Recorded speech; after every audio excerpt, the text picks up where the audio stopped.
নমস্কার সবাইকে, ম্যারির আরও একটা ব্লগে আপনাদের সকলকে স্বাগত জানাই। শুভ সকাল। এখন বাজে ভোর 4:30 আর আমি বেরিয়ে যাচ্ছি এয়ারপোর্টের উদ্দেশ্যে।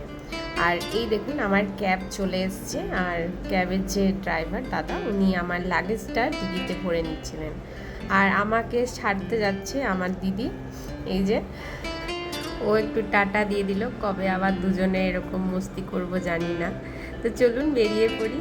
আর সকালে কলকাতার রাস্তা শান্ত স্নিগ্ধ লাগছিল, আর একটু পরেই এই রাস্তাটার রূপ অন্যরকম হয়ে যাবে।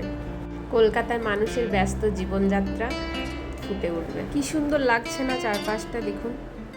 সেইভাবে এতটা সকালে কখনো ওঠা হয় না, কোনো কাজের সূত্র ছাড়া। রাতের অন্ধকার পেরিয়ে সকালের আলো ফুটে ওঠা সত্যিই অবিশ্বাস্য সুন্দর লাগে। তো চলুন যাই হোক, এয়ারপোর্টের দিকে যাওয়া যাক।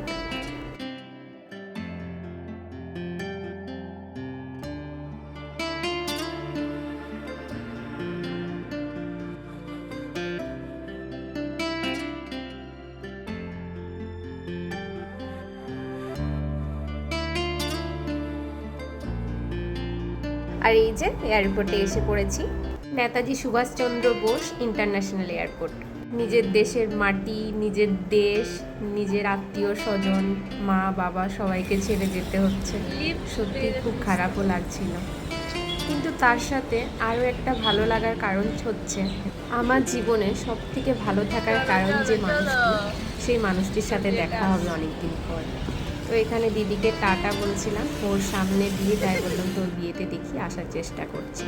আর এখানে আমি বসেছিলাম আমার সমস্ত সিকিউরিটি, ইমিগ্রেশন, বোর্ডিং পাস নিয়ে এখানে আমি ওয়েট করছিলাম আমার ফ্লাইটের। আর সকালে কলকাতাতে এত পরিমাণে বৃষ্টি হয়েছে সেই দিন, মানে বলার নেই।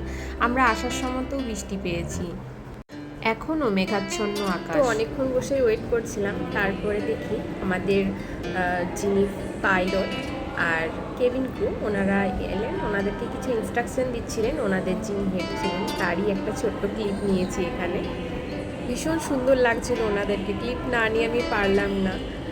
আমার ফ্লাইট যেহেতু এমিরেটস ছিল, সেই জন্য সমস্ত কেবিন ক্রুরা ছিল ফরেনার।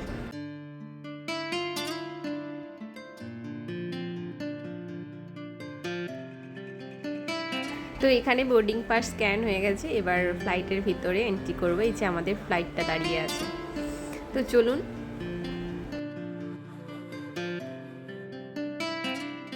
এখানে ফ্লাইটে তেল ভরছিল, তাই দাঁড়িয়ে দেখছিলাম। এই যে আমার ফ্লাইট এমিরেটস।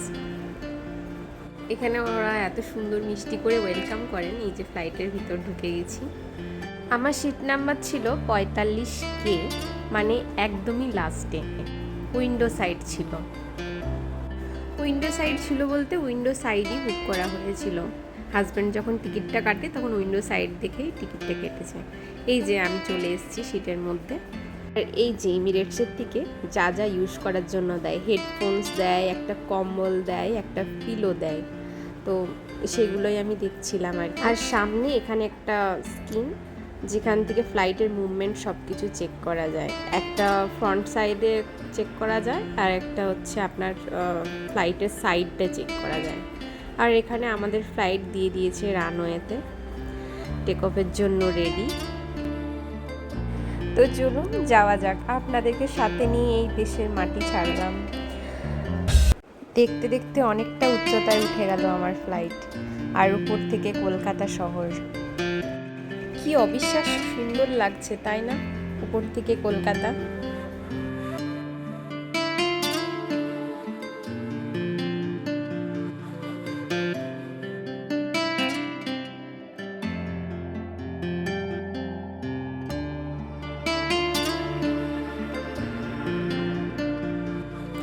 আর এই যে স্ক্রিনটা নিয়ে আপনাদেরকে যে বলেছিলাম, এই দেখুন কতটা অল্টিটিউডে আমরা আছি, সমস্ত কিছু ডিটেলস এখানে দেখা যাচ্ছে। স্পিড কত চলছে, টেম্পারেচার কি আছে, সব কিছু।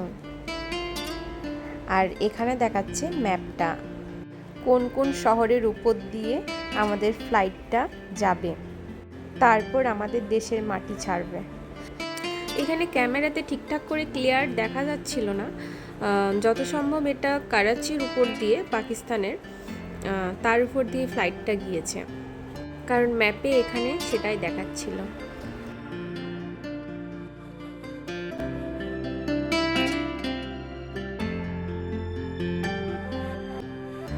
এখানে আমার খাবার চলে এসেছে।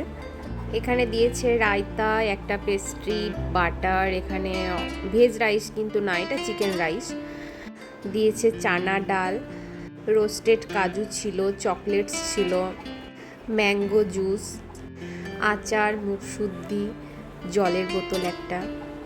খাবার দাবারের টেস্ট নিয়ে যদি বলি তাহলে ভালোই, খারাপ না।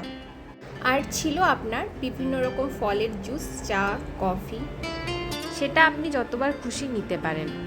যে ওনারা একবার দেবে তা কিন্তু না, বারবার আপনি যদি চান বারবারই ওনারা দেবে। এক কথায় বলতে গেলে আমার যেটা ভালো লাগলো, এমিরেটসের সার্ভিস নিয়ে তো কোনো কথা হবে না, ভীষণই ভালো সার্ভিস। তো চলুন, এসে পড়েছি প্রায়। ম্যাপে দেখাচ্ছে আর ওই আধা ঘন্টা খানিকের মতো লাগবে আমাদের দুবাই এয়ারপোর্টে ল্যান্ড করতে। দীর্ঘ প্রতীক্ষার অবসান। কলকাতা থেকে দুবাই ওই আপনার 4.5 থেকে 5 ঘন্টার মতো লাগলো। এয়ারপোর্টের বাইরে বরমশাইও হয়তো অপেক্ষা করছে কখন আমার ফ্লাইট ল্যান্ড করবে। তো চলুন যাওয়া যাক। উপর থেকে দুবাই শহর, মরুভূমির উপর গড়ে ওঠা দুবাই। ওই যে গাছগুলো দেখছেন, ওগুলো উপর থেকে যেটুকু বুঝলাম খেজুর গাছ, প্রতিটা গাছই খেজুর গাছ। এখানে মোবাইলের ক্যামেরাতে ঠিকঠাক করে আসছে না।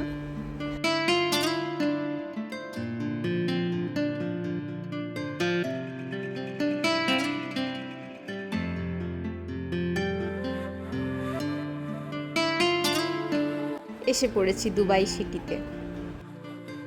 প্রথম একা দেশের বাইরে আসা, তার উপর এত ঘন্টার একটা ফ্লাইট জার্নি। অভিজ্ঞতা বলতে গেলে খারাপ ছিল না, ভালোই ছিল, ভালোই এনজয় করলাম। ওয়েলকাম টু দুবাই, এখানে একটা জায়গাতে লেখা রয়েছে, উপর থেকে দেখা গেল এয়ারপোর্টে। এয়ারপোর্টের ভিতরে কোনো ক্লিপস নিতে পারবো কিনা জানি না। তো আমি ভিতরে ইমিগ্রেশন, সিকিউরিটি লাগে সব কিছু কমপ্লিট করে বেরিয়ে এসেছি।